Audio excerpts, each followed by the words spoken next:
இசையமைத்து தயாரித்திருக்கும் திரைப்படம் கடைசி உலக போர். படத்துல நாசர், நட்டி, அனகா, அழகப்பெருமாள், ஹரிஷுத்தமன், முனிஷ்கான், சிங்கம்புலி, இளங்கோ குமரவேல், தலைவாசல் விஜய், மகாநதி சங்கர் உள்ளிட்ட பலர் நடிச்சிருக்காங்க. ஹிப்ஹப் ஆதி இயக்கி நடித்துள்ள கடைசி உலக போர் திரைப்படத்தின் கிளிம்ஸ் வீடியோ படக்குழு வெளியிட்டிருந்தாங்க. போரின் வலியை உணர்த்தும் காட்சிகள் ரசிகர்களிடையே கவனம் பெற்றிருக்கு.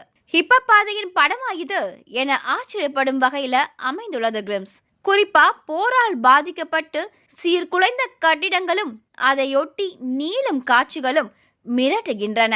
ஆங்காங்கே குண்டுகள் வெடித்து சிதைந்த கட்டிடங்கள், சிதறி கிடக்கும் காட்சிகள், பிணங்கள், துப்பாக்கி ஏந்திய இராணுவத்தினர், மக்களை அடைத்து துன்புறுத்தும் காட்சிகள், வாழ வழியற்று தவிக்கும் மக்கள் என காட்சிகள் அழுத்தமாக விரிகின்றன. படத்தின் கலர் டோன் கவனிக்க வைக்கிறது. பின்னணி பாடல் மனித நேயத்தை வலியுறுத்துகிறது. இறுதியில் மீண்டும் வெகுஜன ரசனைக்கு திரும்பும் வீடியோவில் என்ன தேடி தமிழ் கண்டிப்பா வருவான் என நாயகி சொல்ல ஆதியன் நின்று கொண்டிருக்கும் காட்சி காட்டப்படுகிறது. இந்த கிளிம்ஸ் படத்தின் மீதான எதிர்பார்ப்பை அதிகரிக்கிறது.